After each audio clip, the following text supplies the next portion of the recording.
Hello, everybody, and welcome to Let's Talk, Mate, with Solent Mind's mental health chat.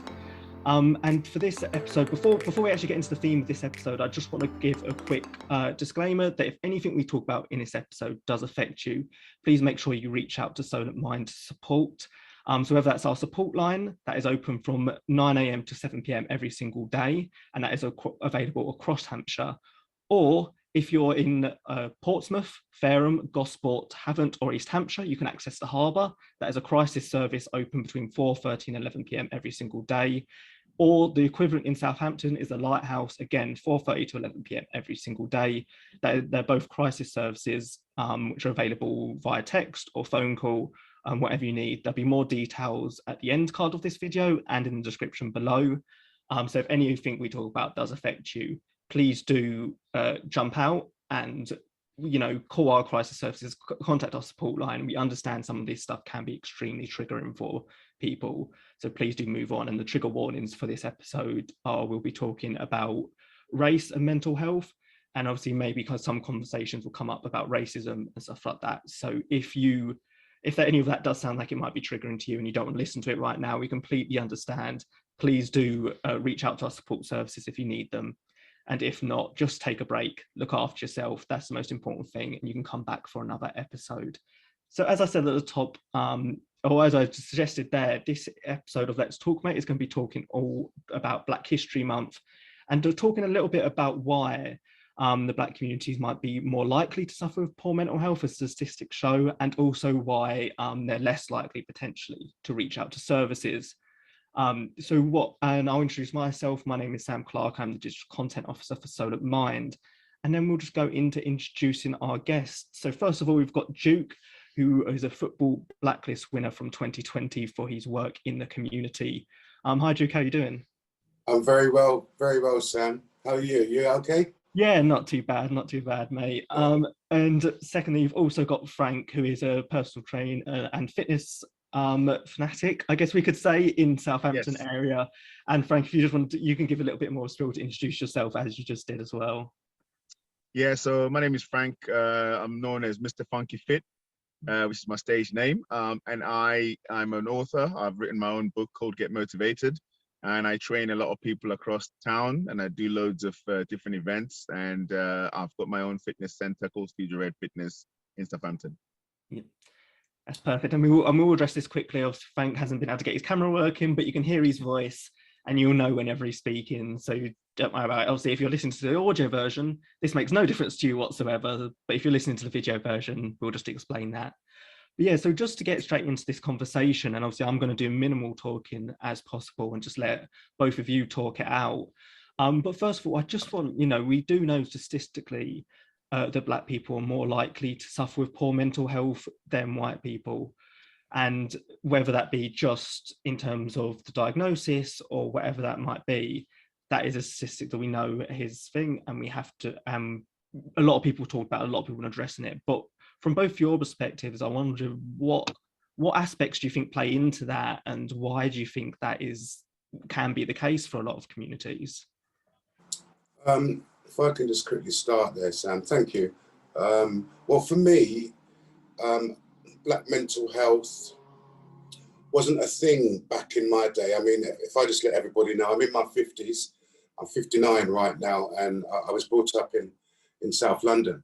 And both my parents, the Windrush generation, came over. And at that time, it was very, very stressful for them. But however, we didn't recognize anything around mental health or anxiety or any of these labeled conditions back then. It was just go to work, put the food on the table. Sometimes you would have to have two jobs, and as a Black person or a Black parent, there was a lot of fear around not being able to provide, a lot of fear around racism in the streets. Your back was up constantly. So that then caused stress and anxiety. But even then, we didn't know it was stress and anxiety, if that makes any sense. It was just normal fear. So you would go to work with the fear of being called names on your way to work, fear of people bullying you at work. If there was anything that went wrong at work, you'd start thinking, well, they're going to blame me because I'm a black person. And more times than not, you would have 2 jobs and you didn't want to let the employers down. You would work twice as hard, you know, to try and that creates a lot of anxiety and a lot of mental health. But there was someone said to me one day, but it's the cultures I feel that don't take up the access to support. Is because a lot of our cultures, I think back then, not so much now, is that they will deal with it themselves. So if, let's say my brother had ADHD, they would look at it differently. They wouldn't try and find out what the diagnosis is. They just think, oh, he's not well, let's hide him away. Can't have people like talking to him because he's not well, or something else. But now that we have these names and labels, I do feel that more black people or anyone of colour should access the support. And being a mentor as well, I try to sort of drip feed some of my young people around mental health so they can bring that back to their families, because a lot of black families, maybe African, maybe Indian cultures, like to deal with their own stuff like behind closed doors. And that's one of the reasons why they don't really access the support. What do you think, Frank? Yeah, definitely. You know, I totally agree with you there. You've mentioned a few factors which talk about the culture, and you've mentioned a few factors which talk about the stigma. So those factors are real. And I think within my own fitness profession, I've realized that, you know, there are, I work really closely with sort of mental health organizations. And I've set up so many different schemes to try and get the mental health going. And there are no black people. Yeah. You know, everybody who I'm dealing with is people that come to me that need the help are white people. Yeah. So, you know, funny enough, of the last couple of weeks, I think 2 weeks ago, I was invited to a Black History launch by Lou Taylor. I'm sure you know who that is. Yeah. And he'd organized something for Black History Month where we can go and have a chat and also exhibit what we're exhibiting. So for that event, I took my book, which I was talking about a lot. Again, there was the similar subject being spoken about. Why aren't black people accessing these services? Yeah. Where there is a lot of funding, there's a lot of capital going into it. There's loads of these organizations that are out there helping different people to cope with their everyday life. That subject was spoken about, but it was inconclusive. I went to another meeting, which was on Saturday. That was an NHS meeting that was held in St. Mary's. So it was an NHS community meeting that was set for people to discuss ways of being able to engage communities. And again, that same subject. I mean, I'm the one who triggers it everywhere, to be honest, because I'm concerned. I run a really successful establishment, and Yeah. I don't see any of my people coming in, or any black people coming in to access those services. Yeah. So part of what was spoken about was cultural, Mm-hmm. and it was to do with general perception, you know, of how a lot of black people see these organizations, and they see themselves taking part in those organizations. So you're right. It is to do with those particular two matters. Yeah, the stigma is, like you said, Frank, is very real out there. And I tried to explain it in a way where you're a fitness guy, so you'll understand this, that the brain is a muscle. Mm-hmm. And it needs to be exercised like the muscles in your body. So if there's something going on in your head and you're not sure what that is, we need to exercise or find out what that is and exercise the mind. But it's so difficult to get black people, Asian people, any person of color really, to access the support. And back years ago, someone said to me, "Oh, I can't go and see the doctors. The white man might kill me. They're out to get me. They might do this to me, you know." And and that's another reason why they weren't going. And it's absolutely crazy. And they would try their own herbal remedies or their foods or bush tea or all kinds of things, and talk to a man at church and all these kind of things to try and get rid of this so-called mental health. But it's not an overnight thing. It's not a thing you can do on a Sunday afternoon between 10 and 2 p.m. Do you know what I mean? It's an ongoing stigma, which I think the parents don't recognize it. So if the young person is saying, "Look, mum, dad, I think I might have something wrong with me. Oh, behave yourself, sit down, go down to you, there's nothing wrong with you. You're just tired," you know. So sometimes the parents are not taking it on board, or they're not listening. And I could probably guarantee that you probably won't get any older generation coming into access to services, because they think they're all right. And within Black History Month right now, the campaign I'm running is, there was 2 campaigns: Day of Action and Black Wellness. So I decided to go with Black Wellness. So what I decided to do, I decided to approach all players of colour, that's male and female. I'll send them 4 questions around mental health and get the players to send it back to me. I also approached some of the Black staff that are hidden within the stadiums. You don't see them because they're behind the scenes, running the bars or selling the pies, doing the catering. So I made sure I approached two students who were both university students, both African actually, and they both came forward, sent me their answers. So what I will do, I will publish 1 a week for the month in our Matchday magazine around Black wellness. And hopefully, if they can see that athletes, Black female athletes, Black men athletes, and even members of staff are coming forward to say, "Yeah, look, this is what I do." It's as simple as, so how do you distress after a game? You know, and it could be different ways that a player distresses after a game. How do you distress after working in the kiosk after a match day? Those different types of answers, and we'll make sure that we get those out, you know. And I suffer with mental health for a long time and didn't really say anything to anybody because I didn't know what mental health was.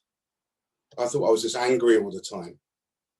People used to annoy me, "Go away, leave me alone." Didn't realize it was my own mental health that I was fighting with until I was in addiction for 20 years. And I had serious depression. Didn't even realize I had serious depression. And that was because I was mixing up my mental health with the drugs. So when I was high, I was fine. But when I was low, it affected my mental health. But I didn't look at it as mental health. I looked at it as, well, I need some more drugs to be fine. Does that make sense? Definitely. And, Carry on. yeah, and it wasn't until I actually went into rehab and spoke with the counsellors. And again, Frank, I think I was probably one of 2, maybe 3 Black people that was in my rehab at the time. And I accessed the support, and then I found out so much about myself. I found out that I was carrying resentments for so many years. I found out that I had short-term memory loss. I found out that I was impatient. I found out that I had no time for nobody. So many things that affected my mental health. And at that same time, I thought I was okay. Yeah, I mean, I can relate to that. Coming from the community, I mean, I can say I had a spell of that. But before I get into that, I'd like to say that, everybody has suffered some form of sort of mental health problems. They 100%. might not necessarily identify it as an ongoing mental health problem, but the stress, the anxiety, it pushes you to that next level. If you don't Yeah. deal with it at stress level, Yeah. it grows. Yes. And it becomes depressive, and it becomes, so I've never ever had a problem with I've always been active all my life.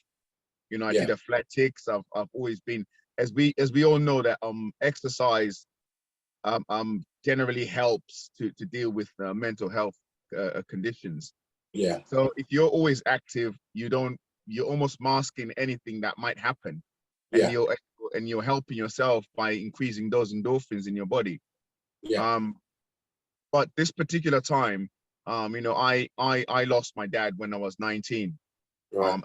And I felt that I didn't mourn my dad because he wasn't really there for us. Yeah. So it was almost like internal anger of like, okay, so this guy has chosen his life and he's not really taking care of us. My mom struggled, to look after four of us.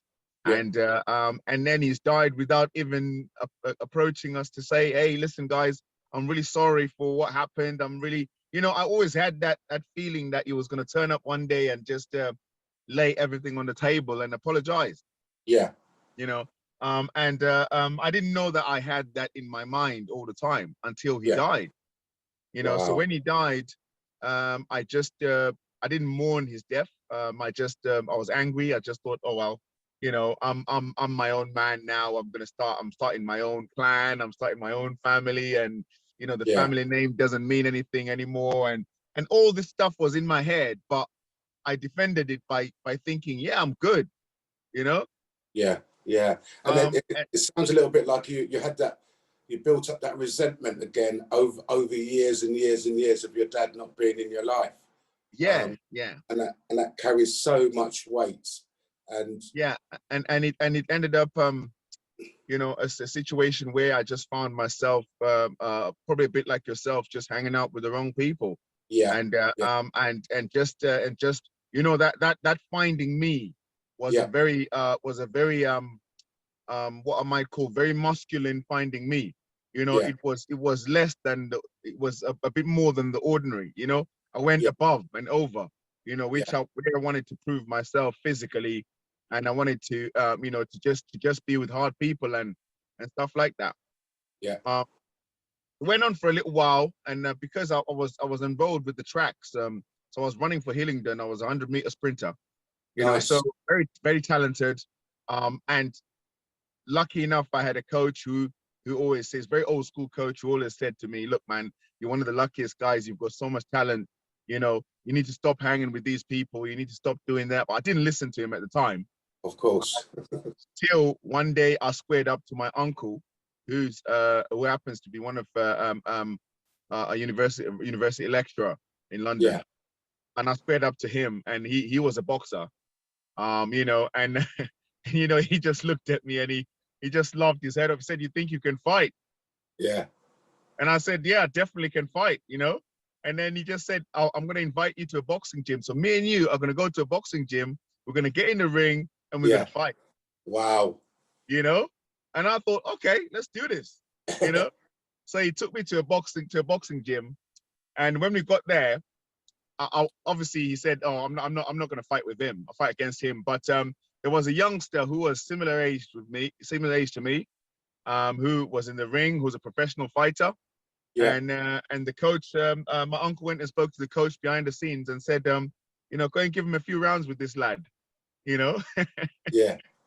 And so I got in the ring, and I could street fight, but when it came to the skill of boxing, Yeah. and the art of the combat, Yeah. I had no clue. Yeah. Different So class. this guy gave me 6 rounds of. I don't even know how I lasted 6 rounds, to be honest. Yeah. And he gave me the biggest beating I've ever received in my life, and it was embarrassing. It was the most embarrassing experience I ever had, Yeah. And when I came out of there, the coach said to me, "This is make or break for you. You're either going to come back here and shape yourself up as a as a man, or you're going to walk out and end up dead or end up in prison." Yeah. So that was the thing that changed me. And so I went back to the boxing club, and so I had a good boxing stretch. Yeah. I wasn't that good, to be honest. I wasn't good enough to go professional or fight at any major level, but Yeah. I was good enough to form to learn the skill, And the discipline. Then the discipline, and I enjoyed the skill, the discipline, the training, and it got me back into my fitness, back into my what you might call responsible mindset. Yeah. And this is why over the years I've always dreamt about creating something that will be assessed by the everyday person who can't Yes. walk into a boxing gym. Yeah. You know, the woman who drops her kids off at school, you know, Yeah. how can she access boxing? How can Yeah. she box? And this is how I created Funky Fit Boxing. Brilliant. Absolutely brilliant. And it sounds like the boxing sort of traumatized you there a little bit. It traumatized me, but it shaped me. And now Yeah. it's unbelievable how much it's changing a lot of people's lives around me, because what I've done is I've made it accessible for people wanting to do it in their own houses by creating this Funky Fit pad that I have for the Funky Fit Boxing concept. People can buy the pad and they're using it in their houses. They come to my gym, which is where they punch this pad and it makes them feel great. Yeah. We are rolling it out into schools. I've just written a curriculum for it. And we are rolling it out into community centers where I want people to be able to access it, because you and me know that not everyone can get up and go into a boxing gym, because boxing gyms are very stereotypical, you know, Yeah. sweaty lads, you know, punching the pads in there. So it's not for everyone. But the way I've done with the Funky Fit Boxing is that, you know, you see the everyday person, you see a 60-year-old person coming into that space, punching the pads and feeling great. You see youngsters, kids coming into the space, punching the pads and feeling great. Yeah. And also knowing that this is not combat, this is fitness for boxing. Boxing for fitness. Yes. Yes. Yeah. Totally get that. Totally get that. It's not boxing to fight. It's boxing for fitness and for mind, body, and soul. And absolutely. And you'll get fit at the same time, and you walk out of there feeling really, really good. I totally get that. I mean, I like to keep myself fit as much as I can. And you're right, it does give you a nice feeling when you've accomplished a session, or you know, done a run or whatever it might be. You do feel really, really good. So I mean, my routine right now, I've not been to the gym, so I might take you up on that boxing thing, Frank. My normal routine would be the gym of a weekend, but because I work in football, some weekends I can only go once, which is a Sunday, and I don't drive, so I tend to do stuff at home. So I bought myself a little foam roller, little dumbbells and a kettlebell, so at least if I don't get to the gym, I can do something at home. And even if it's only 20 minutes, that works. I've also got have you heard of the sweat deck, Frank? Sorry, say it again. A sweat deck. Yes, I've heard of that. Yes. Yeah. So when I'm feeling a bit ready, I will drop the sweat deck. So Sam, a sweat deck is a pack of cards. How I use them is I'll pick 4 exercises to relate to the suits of the cards. So press ups could be hearts, sit ups could be diamonds, jump squats could be clubs, or squat lifts could be spades. Shuffle the cards, and then you've got Jack, which is 11, Queen 12, King 13. So you shuffle the pack, and then you just basically turn the card over. So if it's a 10 of hearts, you do 10 press ups. The next card could be a 9 of hearts, so you do another 9, and so forth, and just carry on as much as you can through the deck. When I first done it, that really hurt.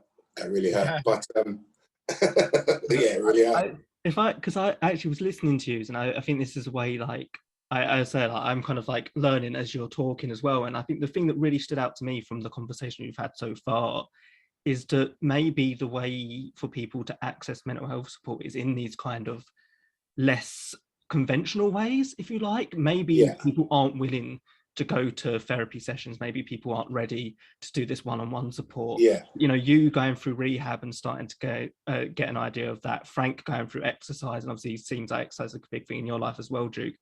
Is this maybe something that organisations such as ourselves can latch onto to really engage the community, because it doesn't necessarily feel like this really overwhelming mental health therapy help, but it's something that gets you start to think about it and gets you engaged with that part of your mind?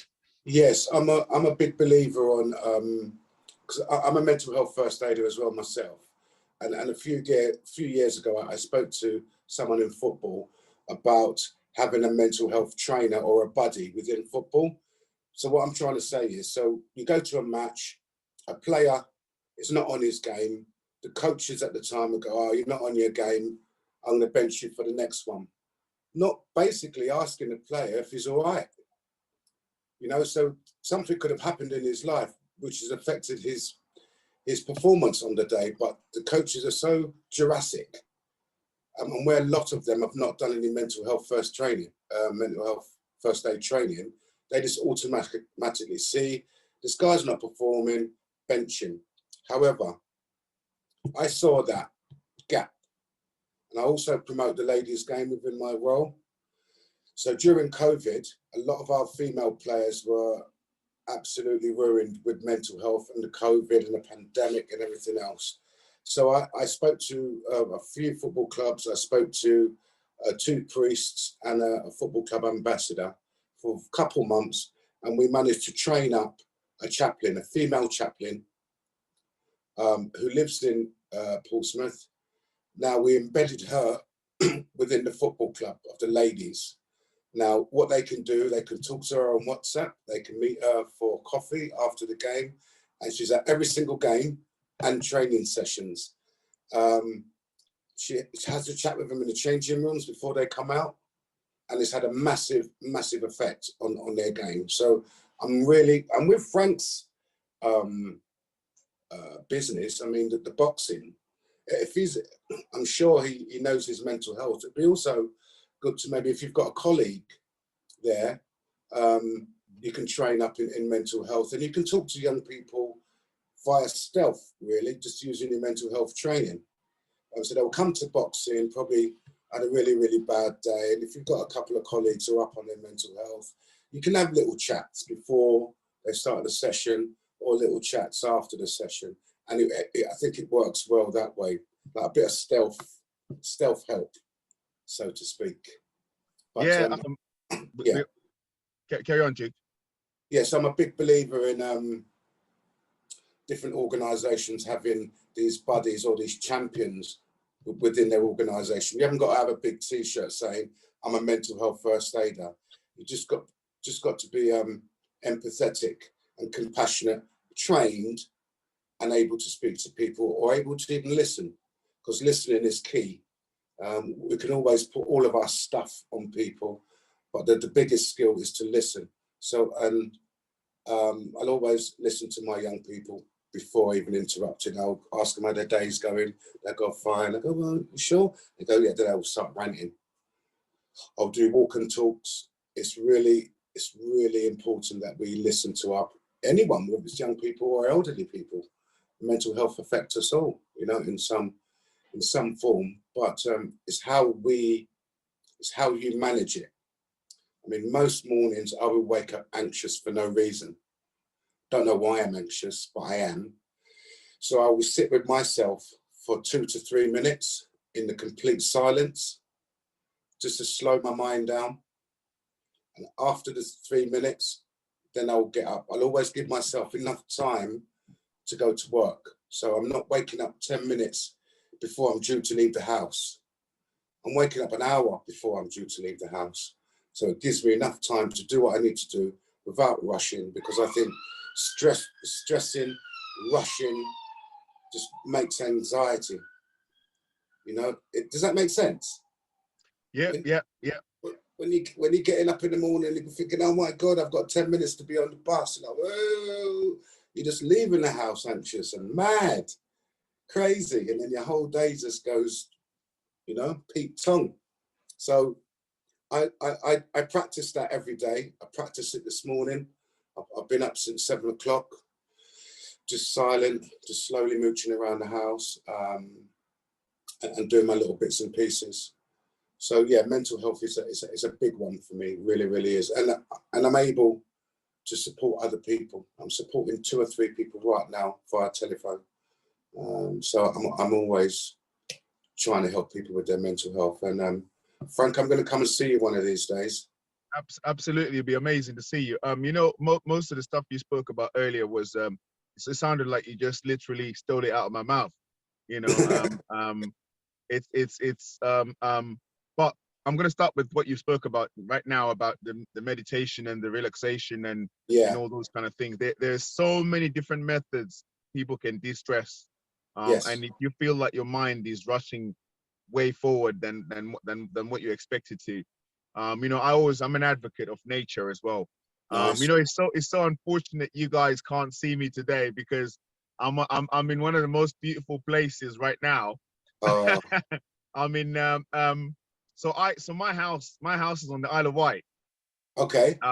And I work in Southampton, so I've created all these waves because I work there. But my house, I'm actually in a place called Shanklin. Oh, no, Shanklin, yeah. Yeah, and I'm right on the coast, speaking to you guys. Wow. And I just wish you could have just seen where I am right now. Wow, that's nice. But it is a very good place for me to go, and I love to be in nature when I feel like I need to filter my thoughts and yeah. just relax my mind a bit. I go and I take a walk in the beach and or just get into a forest and just breathe the fresh air. Just take a nice walk. I usually take my kids and my family. Yeah. So these are other ways of being able to relax your mind and to filter your thoughts and actually just get back to normal. Yeah. Um, 100%. but I'm going to go back to the point you spoke about in terms of this is exactly the subject I was raising at the meeting on Saturday with the National Health Service guys, because in Southampton, part of the reason why I've got in contact with Solent Minds, and I think the other organization that stays called Sports Mind, the Sports in Mind. Yeah. Yeah, something like that. So those 2 organizations, I think, are the pillars of the connection between the National Health Service and the mental health service that's out there. Because I think the government has commissioned those the National Health Service in Southampton. Please correct me, Sam, if I'm wrong. But the National Health Service in Southampton have commissioned these 2 organizations to kind of get out there and take care of people in a way. Mm-hmm. Is that right, Sam? More or less, yeah. So long and short of it, I won't go too much into it, but the long and short of it is obviously we come from National Mind, which is where we borrow all of our kind of branding from and all that. But yeah, a lot of our funding will come from different NHS services, government, councils, Portsmouth City Council do some of our funding, all that kind of stuff. So as well as our own fundraising, we have a lot of funding from different national services and different local services as well. So yeah, in short.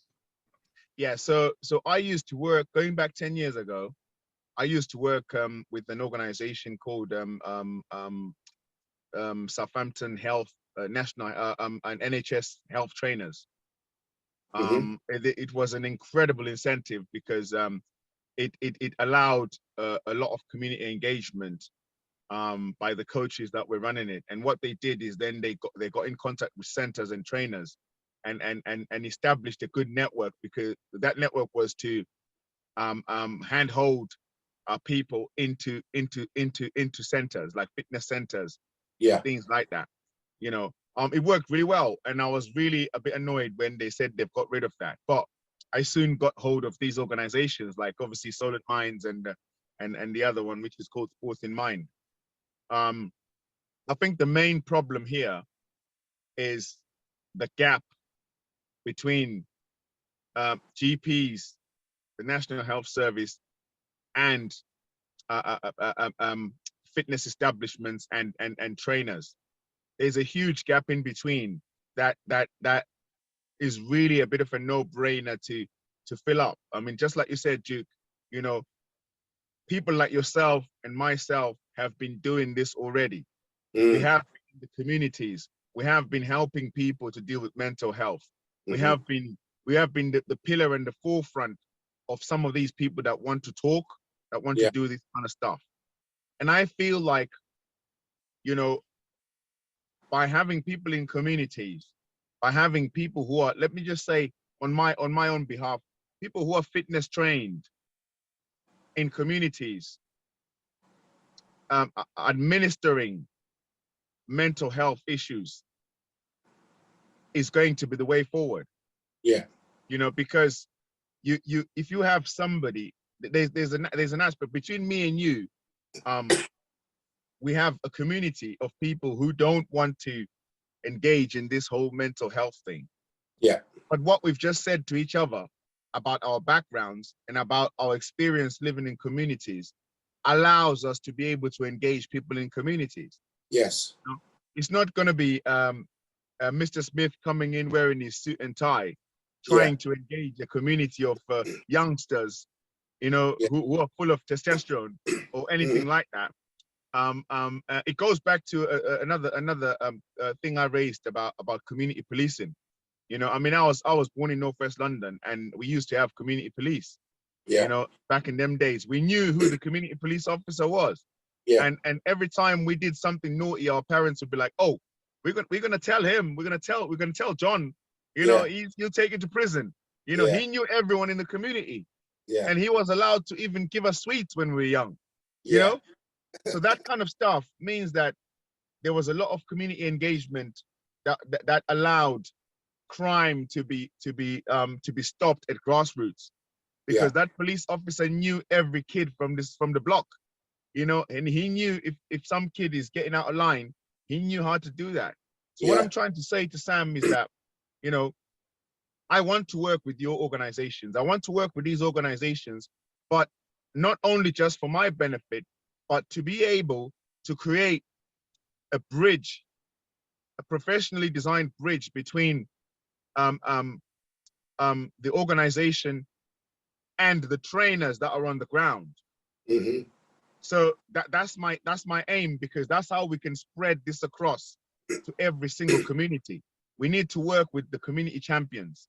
We need to work with the people that are already known and are already engaged in communities. Yeah, and give them that opportunity, because I think the space that you have with boxing, because as you were speaking, I'm thinking, I wonder if Frank would do something in the way of just inviting the parents in one evening, just to sit down and speak to them, you know, what, I don't know, once every 3 months, something like that, because I do think it's important that the parents understand what's going on for their young people, also understand what mental health actually is, because we live in a time now where my dad and my mum are still alive, but my dad has no concept around mental health, where my mum does, because she was a practicing nurse for 30 odd years. So it's like, so if we can educate the parents every now and again, whether it's invite them in for a little tea and a little coffee, sit down, have a chat, you know, maybe, and it will bring them into the community as well, because half the time we don't really see the parents until they're dropping their kids off or picking them up. Yeah. But I think that they're the ones we could be targeting now, using, like you've said, Frank, community champions, gyms, could have a community mental health first aid champion within the gyms, boxing arenas, all those types of areas would work, because it would save, like I said, someone going, oh, I've got an appointment at the doctor's. It's all official and all clinical. It's like, oh, I've got to go there. And it builds up anxiety, knowing that you have to go to see the doctor. Your anxiety increases sitting in the waiting room, you know, and your anxiety increases even more once you're in the doctor's surgery room and it's like, ah! So just that process will create a mental health condition of some form. So being able to relate to somebody like Frank, who's in the fitness arena, who knows himself, these are the people that we should be speaking to. People who have been through it, traumatized, come through the other side, still continuing to be a positive role model within the community. These are the people that should be drip feeding our community around mental health, and it's easier for them to access because they won't see it as a mental health assessment or someone needs to speak to me because they think I'm mad. Because that was a stigma. You say mental health, people think, oh, mad. You say counselor, oh, mad. No, you're not mad. The brain is a muscle, and we need to keep that muscle fit. Absolutely, and you know, it is something that I am on, and I think we, you know, not only just obviously the Black community, but other communities as well. Yes. And I think what I've noticed is that with the setup that I have in my fitness facility, is that when one person of the ethnic minority comes in, they then again, it's called comrades in arms, you know. When you start Yeah. to talk to the people that are in there, Yeah. and you think that you got the biggest problems, just walk into a place like that and understand why. Because when people look at my videos all over, Yeah. you know, funky beatboxing videos, they're seeing all these people decking the living hell out of the pads, screaming, Yeah. shouting. You know, we play a lot of music, we play a lot of drum and bass, Yeah. and it's a therapy for those people. But when Yes. somebody's looking at it from outside, they're thinking, I'm not that fit, I can't do that. But they don't realize where that person is started from. They don't realize where this person who walked in through the door, who could only last 5 minutes on the pads, had to be trained, and then they found out that this actually works for their mind. Yes. And they came back. They invited Yes. somebody else to come back. Yes. So we need to break through those fear barriers and allow communities to mix up. You know, because, you know, I don't want a situation where I'm saying this is a class just for the ethnic minorities, because what will happen is that you're not creating that integration that we're looking for. You know, because access to facilities is done by the people who run those facilities are of diverse cultures. It's just about getting them through the door and letting them understand that this is a place where you're going to get your help. And there's a lot of like-minded people like yourself who've got problems. Some of them have got mega problems, bigger problems than what you've had. And, you know, just get in here, talk to people, have a laugh, punch the pads, you know, dance to drum and bass, do whatever you've got to do. And eventually you find that your mind gets freer and freer. Yeah. You tend to not think about your problems so much because it's so easy to be negative, and a lot of people struggle to be positive. So all the messages that we're getting through our TV, through newspapers and social media, most of the time are negative messages that we're receiving. But our brain tells us, negative. Did you hear about so-and-so? So-and-so got stabbed. Well, and we thrive off this negative images and messages. So there was a company in Yorkshire decided to print a positive newspaper. Didn't work. Nobody bought a copy. Nobody bought a copy, Frank, because it was too positive. No one wants to read about good news. Everybody wants to read about trauma and devastation. And that's why I don't read newspapers anymore.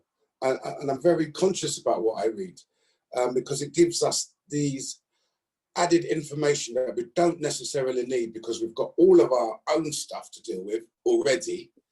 And it's like an information overload. And then we start isolating, we start getting insular, we go into ourselves. And it's so easy to react to somebody over something. But I think society now is too caught up in their own selves, not being able to reach out. I mean, I was that guy. I was the guy. I was a personality before a principal. So I was the guy who, I look at you and I think, bruv, you can't even talk to me. You're not even wearing the right trainers. Go away. That's a personality before a principal, right? But I turned that around 15 years ago. I'm 15 years clean now of any kind of substances.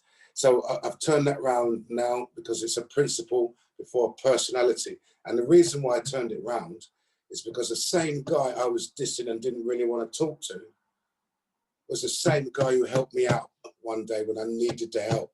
The same guy. He was an electrician and I needed an electrician. He was the only one I knew, and I thought, I've got to go and talk to this man. didn't want to, spoke to him, come and done the work, didn't even charge me nothing. And I thought, you know what, you can't go around like that. You know, judging, that's basically what I was doing, judging people. And that's a personality before a principle. So now I practice principle before personality, and it's kept me in good stead. Now I've done a lot of work around my mental health. I've got time to listen to others, you know, give them some constructive feedback. It's not all about me now. And like Frank, it's about giving back what we've learned. Because we're full of abundance, Frank and I, and yourself, Sam. We want to give people what we have. So you only keep what you have by giving it away. So, and we want to give away this information to people and let them know where they can access, let them know how they can better themselves. But at the end of the day, it's up to them if they want to be able to step through that door. However, we can still keep chipping away. Absolutely. We can still keep chipping away. Don't stop. Just keep chipping away. And it's the same way the counsellor had done it for me, because I carried a ball of resentment in my stomach for 20 years. It was like walking around with a rock in my belly. And all she'd done was chip away each session. I was crying, I was happy, I was upset, I was down, I was up, but she kept on going. I didn't want to go, hated her guts, then I loved her. You know, I was going through all these emotions because she was working on the resentments that I was carrying. And all she done was, she just saw me. I thought, right, I'm just going to work with you. Keep working, little bit by little bit. We don't have to force big chunks of mental health onto people. But I think what Frank's doing is absolutely 100% perfect. And that is the way forward. We get people through the door, then we can do the work. You know, yeah, and I was going to add on to that, Sam. You know, there's a lot of people like us. You know, you're talking to myself and Duke. You know, there's a lot of people who are now totally loaded with information, and most of them are through experience. And for somebody to start doing something that they feel is going to change the world, is going to change a lot of the way people perceive things, is most people would have gone through it, you know, and then realize that, you know what, there's a key here, and this key I can give it to many people that can unlock their own potential, and we can help these people. And there are many Franks and Dukes out there, you know, and we need an avenue, we need a bridge that will be able to access those Franks and Dukes, and they need to work closely in associations and organizations like yours, because you work for a huge organization, you know. Solent Mind is also a big organization. I've been speaking to one of the ladies that champions it on the South Coast. She's actually going to come and do Funky Fit Boxing next week, because she wants to get the feel of it. You know, she's seen what it's all about, and she can see what the whole ethos and the whole idea of it is all about. And she wants to just turn up and try it out. But it's not just Funky Fit Boxing; it's football. It's all these other things that people can do around.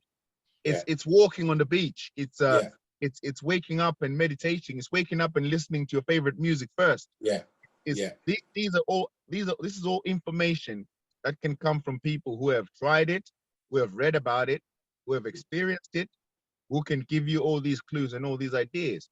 And I am a firm believer of you know, people getting out there and finding alternative help to medication.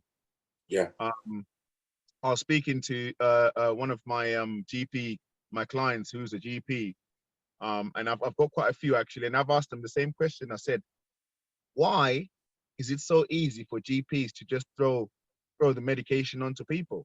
Why is it so easy to throw antidepressants just like that? And because these guys come to my sessions, they come to my training space, and I said, but you're a GP, you understand the importance of creating natural endorphins through exercise. Why is it easy for you to just give out the medication? Because I'm not gonna lie to you, a lot of people are on medication, they're taking antidepressants, and I'm not against them, but I also think that together with antidepressants and alternative therapies like exercise, you can get the best out of yourself. 100%. You know? So she said to me, there's a lot of red tape on those perimeters, because if a patient walks in and we diagnose them of mental health conditions, we can't tell what level they're on. So if they walk out of the GP surgery and the GP has told them you've got mental health conditions, and they walk out of the GP surgery, if the GP goes, why don't you go and try boxing? Why don't you go and try fitness? Why don't you go and try that? That's never going to happen, because there's no person who's there to hold their hand and talk to them and take them to that particular center. So she says that we can't let them walk out without giving them medication, because what if that person, what if we're misjudging the level they're on and they walk out of there and go and commit suicide? You know, it comes back to the GP. So I think creating those bridges between the health professionals and the mental health coaches needs to be made very clear and very fluid. You know, so somebody walks into a GP surgery, before the GP administers them and gives them any medication, ask them if they're willing to try something else new. Ask them if they're willing to do this. Gets on the phone or gets on the email somebody who's going to go to that person's house, talk to them, pick them up, take them for a little walk, start to administer it that way until they send them into a fitness center. Once you do that, you don't need to talk to that person anymore. Absolutely. And I'm very conscious of time, so I'm going, as much as I could sit and listen to you both all day long, and I'm sure you two could talk all day long as well. But I'm very conscious of time, so I'm going to have to draw us to an end. But we'll definitely revisit this conversation at some point in the future, because I feel there's so much more we can go into from this. Between the both of you. So what I'll just say is, again, as I said at the start of the show, please, anyone who has been affected by anything we've spoken about, please do reach out to our services. It'll be on the end card, just as I end this video. Our support services will all be there.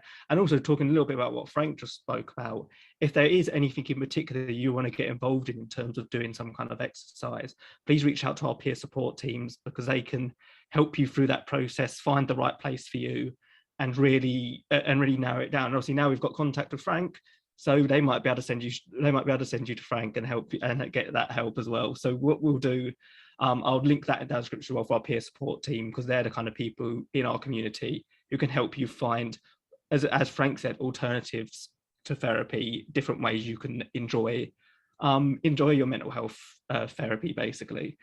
So please do reach out to them. And Frank and Duke, thank you so much for joining and chatting and really being honest with us, because it's been a lot for me to learn, and I really hope that it will be a lot for everyone else to learn as well. Just before we go, do either of you want to plug anything? Do either of you want to say something, send people in any direction to see something? Well, I would just like to say a couple of things. Frank, how could I get hold of one of your books? Yes, so you can get hold of one of my books on, actually don't buy it on Amazon because it's more expensive. But I can get one over to you. If you're Southampton based, yeah? No, I'm in Portsmouth at the moment. You're in Portsmouth, yeah? We can arrange. I can post one over, or if you want to pop down to Southampton at some point, I can get a signed copy. Okay, Sam, could you send Frank my email? Yeah, I will do. All right, yes. Cool. And vice versa, Sam. If Sam wants any of my contact, Duke wants any of my contacts, just drop him over there. I think he's a great guy to talk to. Yeah. Oh, bless you. Yeah. Likewise, Frank. Like we must meet up, and I'll come and do a session 100%. Amazing. And lastly, to everyone that's listening, please don't just sit there. If you've got a problem, just get up and go and start doing something. Ask somebody, talk to people. There's a lot of people out there. There's a lot of help out there. And in particularly, the ethnic minorities, guys, it's time for you to step up. Mental health is a condition. It's to do with the balance of your serotonin and your endorphin levels. It's nothing to do with witchcraft. It's nothing to do with any of your past or anything like that. It's to do with the imbalance of these chemicals in your body. Okay, anybody can have that problem. It's like having asthma or having anything. So please don't sit around and think that you're stigmatized, or people are going to think you're a madman, or whatever the case is. There's medication, there's therapies, there's things out there to help you balance these chemicals in your body. It's all about chemicals, full stop. So please get out there, go and get the help and get the assistance. There's ways to boost up and push up those endorphins and serotonin levels. Well said. Yeah, can't think of a better way to end it. So thank you very much for both of you joining, and everyone listening, please join us back next month as we'll be doing International Men's Day special, talking all about men's mental health. And we've got a very special podcast episode that I'm planning currently, so keep tuned and keep an eye on our social media to see what that is going to be. And see you later, and make sure there's, again, end card, all our crisis services will be there. Thank you very much for everyone listening. Thank you. Bye-bye. Bye. Health.